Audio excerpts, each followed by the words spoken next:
Check. Check. Sound check.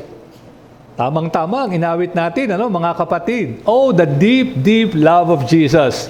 Pinag-aaralan natin ngayon yung bahagi ng chapter 1 ng Efeso verses 3 to 14 kung saan tinitingnan natin yung Trinitarian love na ating makikita sa blessings natin sa kaligtasan. Nakita na natin yung love of the Father in choosing, electing us, His people. At last time, or this time, titingnan naman natin ang pag-ibig ng Diyos Anak sa atin. At yan ang ating magiging paksa from verses 7 to 12. Inyong maaalala na itong aklat sa Efeso ay sinulat ni Pablo, parang isang love letter ito. Matagal siyang nag-stay dito, as far as we can tell, the longest. 3 years siyang nag-stay sa Efeso, at nung siya'y nasa bilangguan na, sinulatan niya ang iglesyang ito sa mga taga-Efeso to remind them of their blessings, of their oneness in Christ, and to challenge them na gawin ang kanilang mga tungkulin sa pang-araw-araw as a result of the love and the deep, deep love of our Lord Jesus Christ. Verse 7 and onwards, basahin natin, mga kapatid, sundan niyo ako as I read verses 7 to 12. Sa Kanya'y, referring to the Lord Jesus Christ, the beloved of verse 6, sa Kanya'y mayroon tayong katubusan sa pamamagitan ng Kanyang dugo na kapatawaran ng ating mga kasalanan ayon sa mga kayamanan ng Kanyang biyaya na pinasagana niya sa atin sa lahat ng karunungan at pagkakaunawa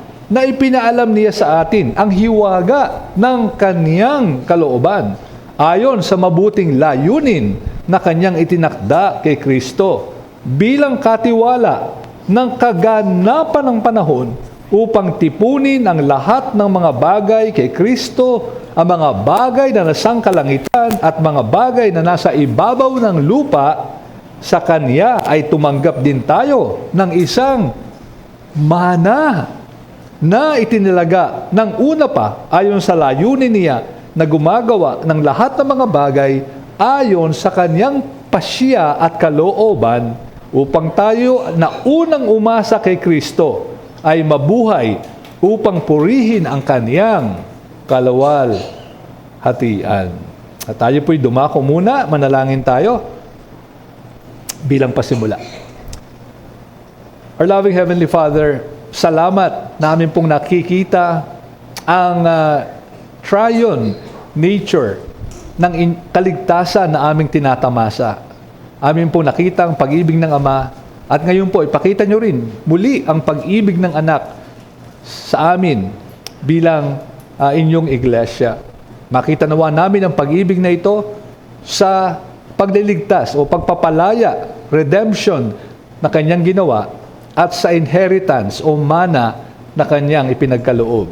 Sa Kanyang matamis na pangalan, ito po ang aming mga dalangin. Amen. Magkano kaya ang pinakamalaking ransom na ibinayad sa isang kinidnap? Di ba, nakakabalita tayo, merong mga kidnap for ransom, nababalitaan nyo ba yon? Merong mga mayayaman, kinikidnap sila o yung kanilang mga mahal sa buhay, anak halimbawa, at ang mangyayari, magbibigay sila ng pera para palayain yung kanyang mahal sa buhay. Ito yung kidnap for ransom. Magkano kaya yung pinakamalaking ibinayad? Ayon mismo sa Guinness Book of World Record, the world record payment for ransom ay ibinayad para sa kalayaan ng pinakahuling emperador ng mga Incas na ang pangalan ay si Atahualpa.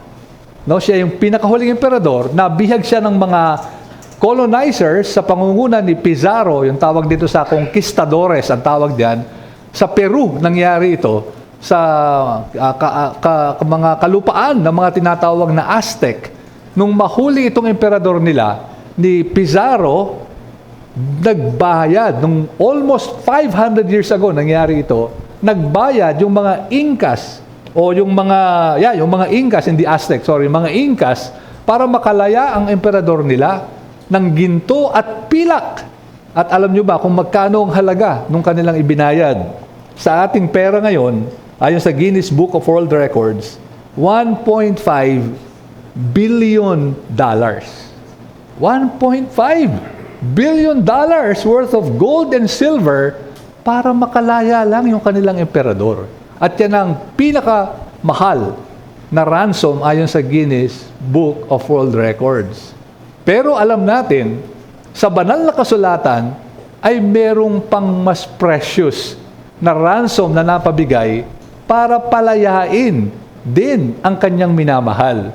And of course, we are referring to the ransom paid by the Lord Jesus Christ para ma-liberate o mapalaya ang tulad nating mga makasalanan. At yan ang makikita natin ngayon. Gaya na banggit natin, parang love letter nga. Itong Efeso, andyan ang pag-ibig ng Ama. Ngayon naman, yung pag-ibig ng anak ang titingnan natin.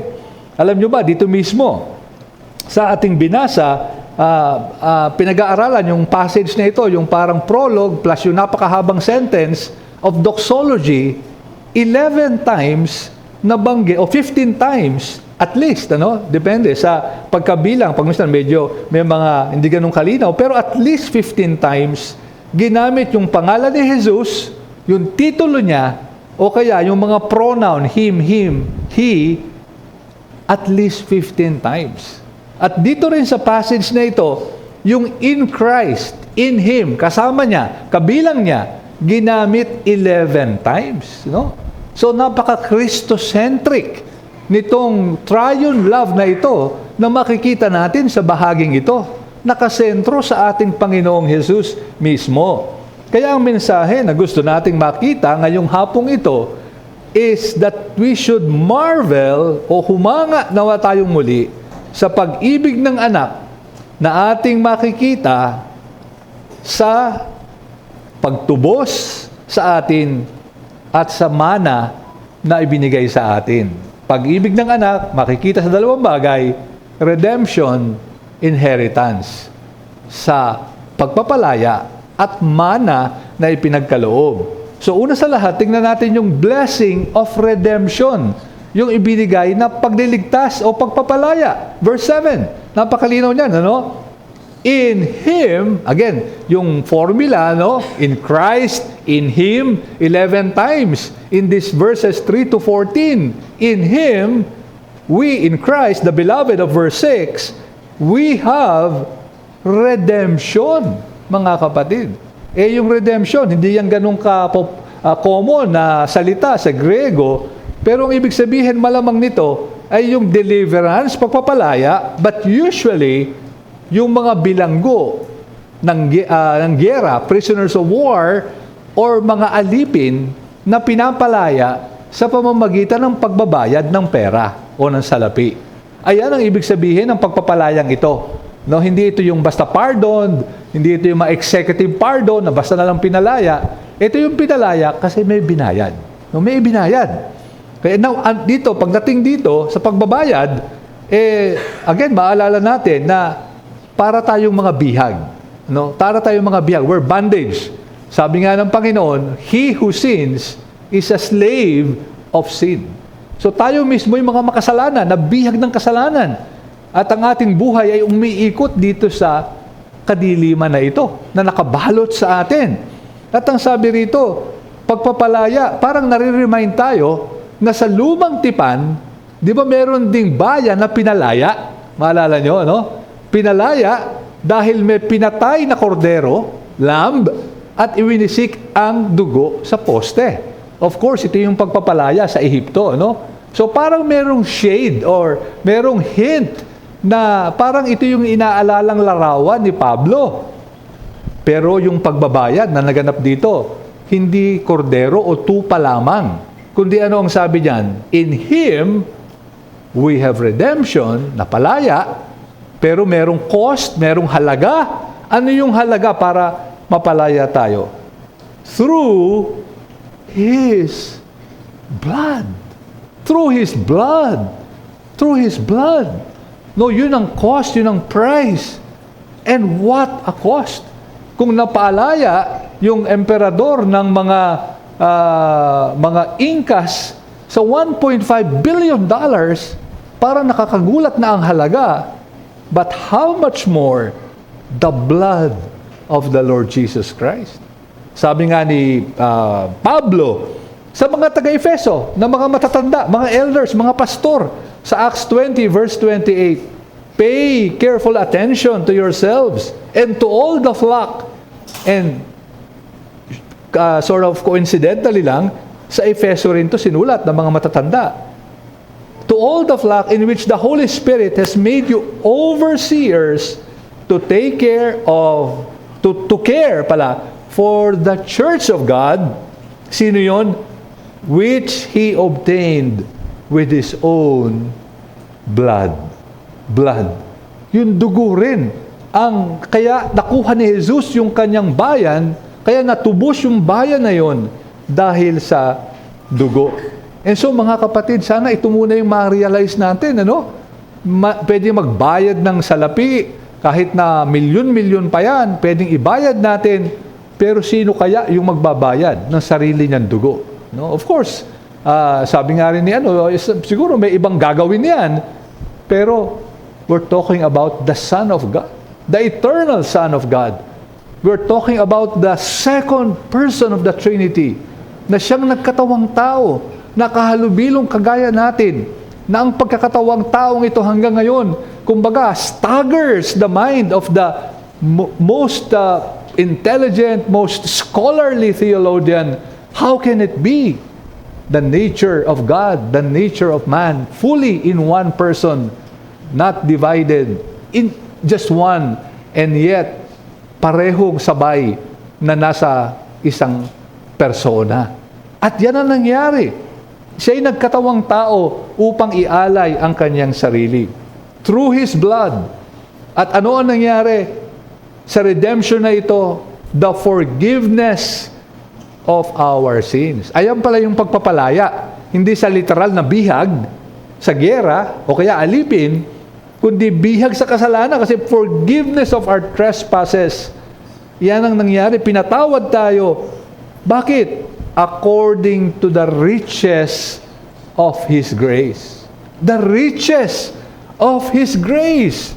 And 5 times ginamit ito dito sa aklat ng Efeso, yung kayamanan ng Diyos, the riches of His grace. Dito nga sa ating binasa verse 7, the riches of the inheritance, verse 18, the riches of His grace in kindness, chapter 2, verse 7, the unsearchable riches of Christ, chapter 3, verse 8, and the riches of His glory, chapter 3, verse 16. So yung kayamanan, yung masagana, yun paulit-ulit na binanggit dito sa mga taga-Efeso. At verse 8, dagdag natin, at yun na nga, yung kasunod na, nung riches of His grace, kaya mayamang biyaya, which He lavished upon us. No? Yung salitang lavished, familiar ba sa inyo yun?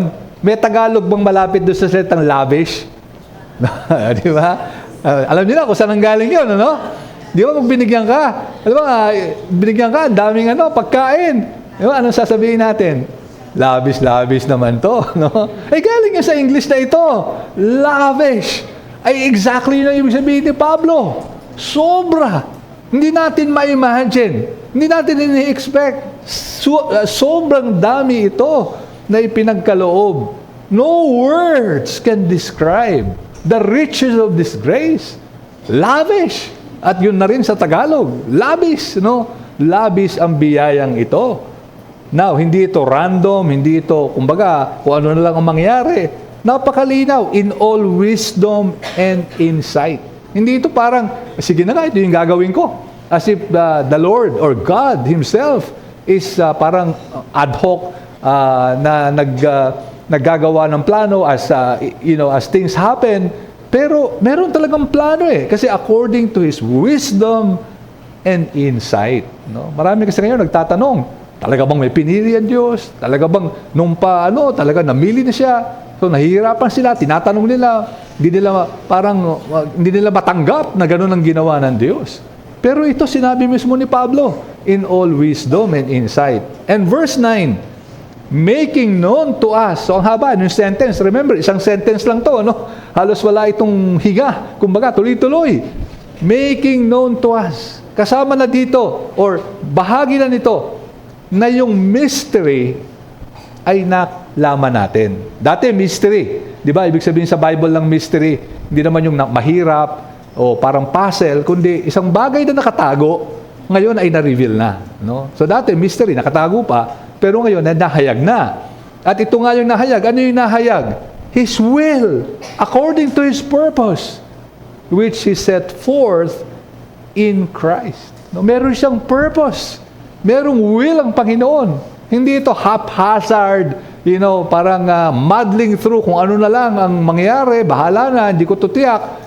But rather, history is going somewhere. No, meron ditong plano. Meron ditong dinetermine ng Diyos na kwento. No, na kwento. Yung tinatawag pagmisa na meta-narrative. Meron ditong overarching story. Meron ditong simula hanggang dulo. At sa verse 10, tinuloy dyan ni Pablo, as a plan. May plano. His will, pansin nyo, no? His will, His purpose, His plan. So may plano. For the fullness of time. May timing. May timing ito. May plano ito. Nangyayari ang lahat ng mga bagay. Clockwork. Tick-tock, tick-tock, tick-tock. Clockwork ito na nangyayari according to the plan of God. Now, ayon sa mga Bible scholars, itong verses 9 to 10, sabi ng isang commentator, syntactically daw, and structurally, medyo kalimutan na natin yung mga high-sounding words na yon, but this bringing together, this unite all things, to unite all things, is the high point, according to this Bible scholar. Kumbaga sa tuktok ng bundok, itong verses 3 na napakahabang parang Jewish eulogy, ay ang tuktok niyan nandito sa verses 9 to 10. Na yung plano na ito is for what? To unite all things in Him. Remember, before the foundation of the world, predestined. May pinili, may hinirang. Anong mangyayari sa huli? Saan papunta ito? Lahat ng ito. To unite all things in Him. To unite all things in Him. Pakaisipin natin yan, mga kapatid. Ano ba kasama dyan? Sa pagkakaisahin na yan. Alam nyo, ang tindi, Sabi rin sa kasunod, things in heaven, or heaven, and things on earth. No, sabi ng mga commentators, this is nothing less than the complete cosmic universal, cosmic universe, heaven and earth, will be united in Christ. Grabe, ano ibig sabihin yan? Well, sabi ni John Stott, commenting on this, in the fullness of time, God's two creations, yung dalawang nilalang ng Panginoon, His whole universe, itong, kumbaga, non-material being, yung material things, non-living things, the whole universe, and His whole church. Yung iglesia, yung hinirang from the foundation of before the foundation of the world, hinirang, tinubos, ni-redeem.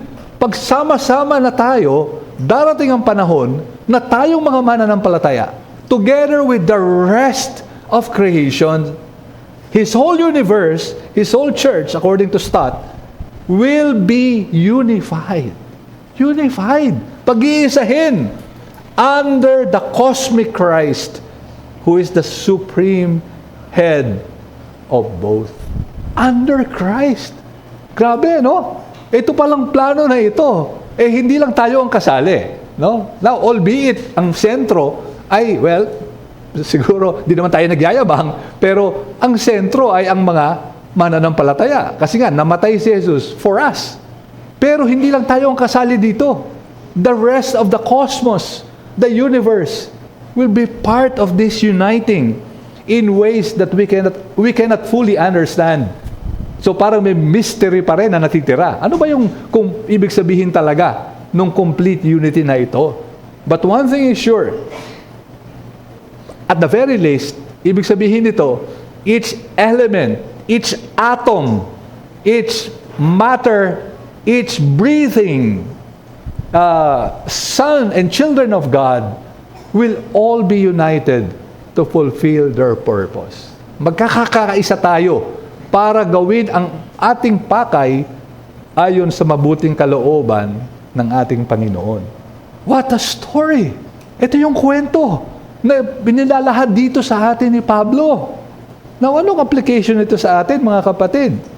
Well, sana dito makita natin, una sa lahat, on a personal level, ay mas karoon tayo ng mas malalim na pagkaunawa at kagalakan na ito pala yung plano ng redemption, ng pagtutubos. On a personal level, andyan yung forgiveness of sin, malinaw na sinabi ni Pablo, no, para sa atin, malaya na sa kasalanan. Hindi na alipin ang kasalanan at kailanman ay hindi na mabubulid sa impyerno dahil sa ating mga kasalanan. Pinalaya na kasi tayo. Pero hindi lang yan. Marami kasi yan lang ang focus. At tama naman dahil siyempre interesado tayo sa ating kaligtasan. Pero hindi lang pala yun. It's much more than just us. Kasali pa rito ang entire creation. Now, hindi lang naman dito sa Efeso sinabi yan. Recently, nagkaroon tayo ng mensahe sa Romans 8:22. For we know, sabi ni Pablo sa mga taga-Romano, we know that the whole creation has been groaning together in the pains of childbirth until now. Parang nanay na manganganak na merong kasiyahan sa dulo, pero ngayon ay umiiyak ang buong kalikasan. Bakit? Kasi inalipin ng mga makasalanan tulad natin. From Genesis 3, nabasa natin na naapektuhan ang rest of creation, no? Dahil sa kasalanan ng tao. So kayo nyo imagine talaga yung kasamaan ng tao, yung pagbagsak sa kasalanan, na alipin hindi lang tayo, pati yung kalikasan na kapalibot sa atin. And so, yung creation na ito ay parang nananaghoy, groaning. Now, gano'n ba karami ito? Pag minsan kasi naisip natin, parang tayo lang ang sentro ng mundo. Pero pag tinignan natin yung rest of creation, malulula tayo. Malulula tayo, mga kapatid. Ayon sa BBC, Sky at Night magazine, isang magazine ng BBC, British Broadcasting System, only less than 5%, lamang pala ng universe yung nakikita nating parang mga atoms. No, yung atoms, yung lamesa, tayo, damit, yung solid, kumbaga solid atoms, 5% lang yan. Yung 95% daw ng universe is about 27% invisible dark matter. Hindi nakikita na madilim na matter. Ang hirap i-imagine, kasi hindi nga nakikita. Pero merong 26% pala, hindi natin nakikita. Another 68%, 68% is dark energy. Dark energy. Energy, pero hindi rin natin nakikita. 95% ng universe, hindi pa natin nakikita. Di ba minsan nag-illustrate dito si Pastor John ng Hubble Telescope? Nagkrabe yung nakikita. Nalulula na tayo doon. Hindi na natin ma-imagine. Trillions and trillions. Sabi nila, marami pa sa lahat ng grains of the sand. Ang lahat ng mga naandyan sa itaas ng mga heavenly bodies. That's only 5%. 5% lang yun. May 95 pa out there. And so, in the new heaven and earth, mga kapatid, can you just imagine yung ating mga i-explore pa ng mga ginawa ng Diyos na ngayon ay hindi pa natin ma-imagine. So, wag nating isipin na seen it, been there, done that. No! The best things are still to come. Pag nagsama na, magkaroon ng unity, when we're all serving God, at ito tayo, mga tao na kanyang bayan, there's a vast cosmos waiting out there para ating explore, pagyamanin, to steward under the headship of our Lord Jesus Christ. So wag nating isipin na nakakainip yung susunod. Ano ba yung mangyayari? Ano ba yung parang wala ba tayong gagawin doon? Nakahiga na lang tayo, nasa ulap, nagkakantahan tayo. Yun lang ba? Most likely not. Based on all of these evidences in the scriptures. And so they too will be liberated. One practical implication yan, Kaya tayo ngayon, in fact, yun yung gagawin namin, attend nga ako ng meeting about creation care, no? Ito yung isang bagay na pwede natin talagang gampanan bilang mananampalataya. Part ng mga current issues na sinimulan natin sa Bible class kanina, na ipakita natin na yung meron tayong care sa ginawa ng Diyos. Kasi hindi ito pinapabayaan ng Panginoon. Darating ang punto na ito'y muli niyang aayusin. And so, kailangan yung mensahe na yon na tayo bilang mga stewards katiwala, based on the cultural mandate of Genesis 1 and 2, na itinutuloy nating alagaan ito. Kasi nga, at the end, dito tayo babalik. At mas malawak pa ang ating ipagkakatiwala sa atin ng Panginoon. And so sana mga kapatid, knowing all of this, knowing this, yung redemption natin, ganito pala katindi, sana naman we look forward to this new heaven and earth. No, ano kaya yung mangyayari? Of course, we fear death. Takot tayong mamatay, takot tayo sa sakit, marami tayong kinakatakutan. Pero sana nga ma-realize natin, beyond the grave, and when the Lord comes again, sabi nga, doon magsisimula talaga yung ating buhay na walang hanggan. United in all things, all serving one Lord, one Savior, all working for the glory of God. Wala kahit isang atom na parang kakaiba ang ginagawa, kundi lahat ay sama-samang naglilingkod sa Diyos. So yan ang unang blessing, because we are in Christ. Ang ibibigay sa atin, redemption through His blood. Ganun tayo kamahal ng Panginoong Jesus. And finally, and again, just more briefly, the blessing of inheritance. Hindi pa yun. May mana pa, verse 11. In Him na naman, in Christ. Again, sana masaulo na natin, kumbaga ikintil na natin. Tuwing makikita natin sa Bible yun, napaka-golden ng mga salita na ito. In Christ, with Him, in Him. Ibig sabihin, dahil ang nakikita ng Diyos ay si Jesus, hindi tayo. We have obtained, sabi ni Pablo, an inheritance. May mana pa tayo. Yung salitang inheritance diyan, pwedeng appoint by lot, no? Parang in-appoint by lot. Yung iba nga sinasabi, baka ito'y thinking of the Old Testament imagery na binigyan sila ng mga parte nung panahon na yun. Hindi natin ganun kasigurado yun. Even commentators are sort of divided there. Pero ang mahalaga rito, may mana tayo. At yung mana na ito, yun na nga, yung for redemption, forgiveness of sins, at lahat ng mga kasama when all things are united in Christ. Ito yung ating tatanggapin. At ito rin ay hindi rin parang, kumbaga, parang, sige, bahala na kung anong mangyayari, ano? Hindi. Malinaw, nasabi dito, having been predestined according to the purpose of Him who works all things according to the counsel of His will. Of His will. Kaya talagang yung pagka-reform ni Pablo, no? Naniniwala ba tayo doon? Reformed Christian si Pablo. No?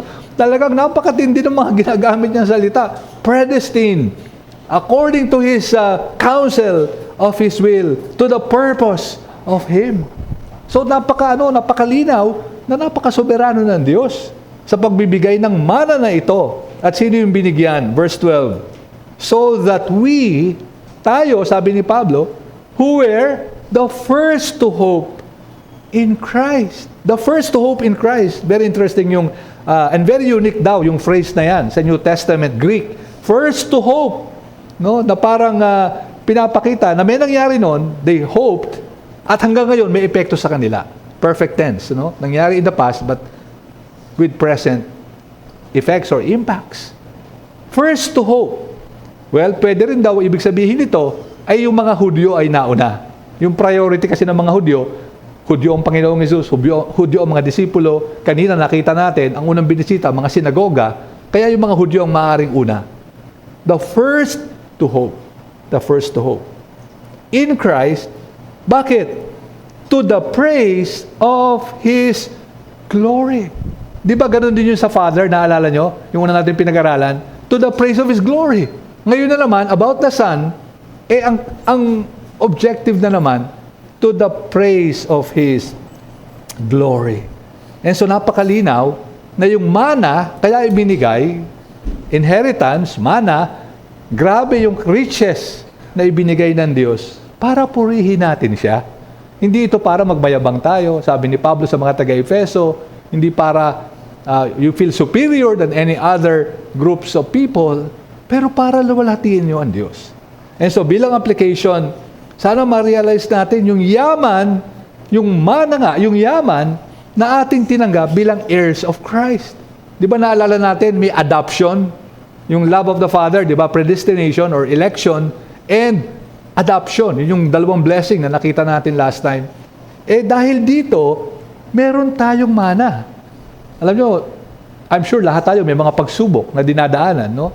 Meron kaming prayer, group chat ng aming mga kaklase pa sa high school, at ang isang prayer request ay panalangin yung may mga sakit, no? Kasi bukas at 8 o'clock ay meron kaming special prayer, no? And nirequest nga nila ako na mag-lead dahil may isa kaming kaklase na may sakit. Sabi nung isa sa akin, Rodel, di ba pastor ka?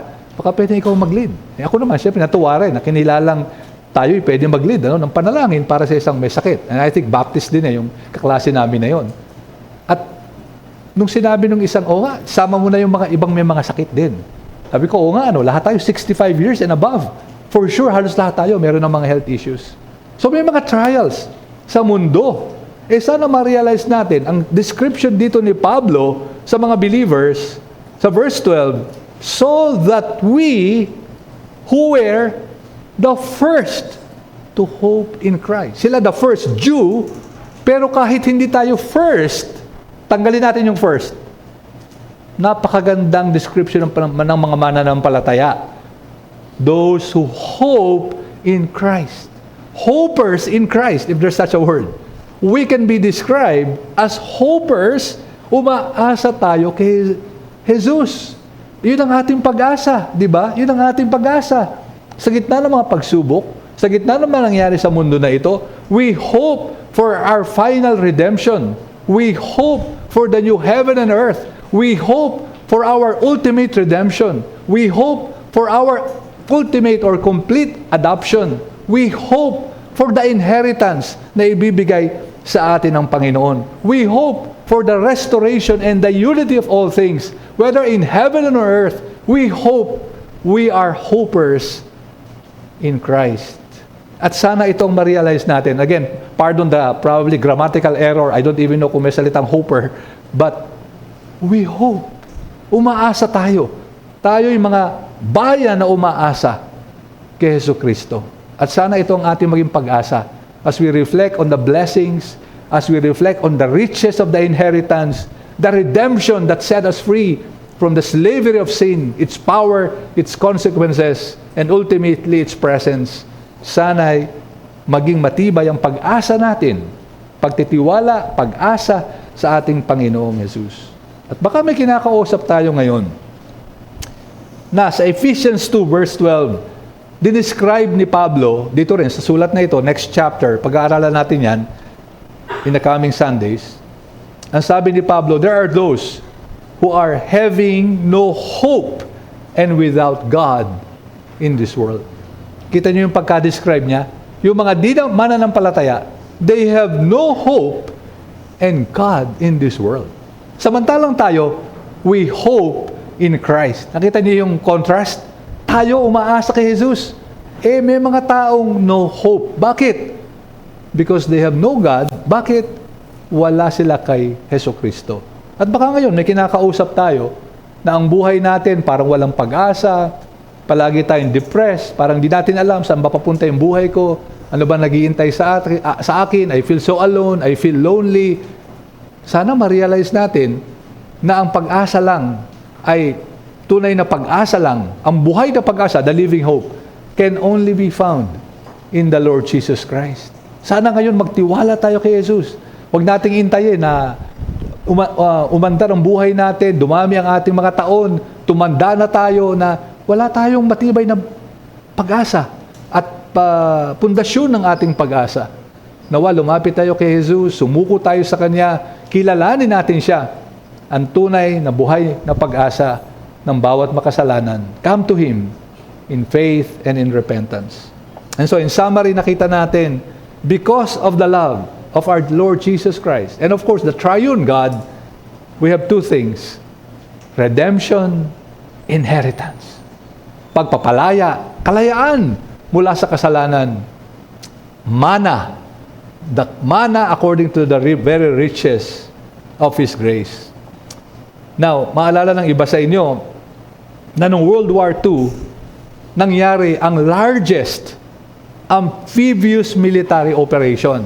Amphibious means sa dagat nang galing. No, yung pinakamalaking military operation nangyari nung maglanding ang mga Allied troops against Nazi Germany sa beaches of Normandy sa France. No? Yung operation na yan, na tinatawag na D-Day. Nung D-Day na yan, June 6, 1944, nangyari ito, 18,000 na mga nag-parachute mula sa eroplano ang bumagsak dito sa Normandy. Pero yung amphibious assault, 155,000 soldiers. Sipin nyo, more than 150,000. I think yung army ng buong Pilipinas, wala pang 150, ano? So, parang malaki pa ito sa buong army ng ating buong bansa. Sabay-sabay naglanding on that day, June 6, 1944. At grabe yung gera. Siyempre, inabangan niya ng mga Germans. Dahil alam nila, baka sakali, bagamat medyo nalinlang sila, akala nila doon sa kabila, yung pala dito. But still, well-defended yung lugar na yon. At siyempre, pinagmamachine gun sila, pinagbabaril sila habang lumalanding sila. Siguro may mga nakita kayong mga docu-films or even mga movies related to this. Before the day is over, 2,000 Allied soldiers lay dead on those beaches. 2,000 agad, isang araw lang, sa tindi ng mga pagbabaril sa kanila ng kanilang mga kaaway. And according to the account, by the end of June, June 6 hanggang end of June, na sila ay finally nagkaroon ng foothold at nakalusob dun sa France, 9,000 soldiers ang namatay na o kaya sugatan. 9,000. At sabi ng may akda, ang title ng kanyang article na ito, The High Cost of Freedom. The High Cost of Freedom. In one day, 2,000, less than a month, 9,000 dead. For freedom. For freedom. Para lumaya. But then again, the Lord's Supper reminds us that there is a much higher cost for spiritual freedom. For spiritual freedom, it's not enough that 2,000 soldiers died in one day. It's not enough that 9,000 die in a month. It's not even enough if all the soldiers in this world give their lives for us. There's only one cost of freedom, spiritual freedom. At yan ay walang iba, kundi ang dugo ng ating Panginoong Jesus. And so as we head to the Lord's Supper, sana titingnan natin ang tinapay, tingnan natin ang katas ng ubas, not just as simple elements or simple, ito yung mga elemento ng banal na hapunan. Sana makita natin yung mas malalim na kahulugan na ang bagay na ito'y ginagawa natin in honor, in memory of the sweet, sweet love, the deep, deep love of our Lord Jesus Christ, na sa pag-ibig niya sa atin, ang kalayaan natin ay kanyang binili sa pamamagitan ng kanyang dugo. And if that weren't enough, meron pang mana pinagkaloob sa atin. At ngayon, we as hopers in Christ are waiting for that great day, the second coming of the Lord Jesus Christ. Na yan din ang mensahe ng ating banal na hapunan, do this until the day I come.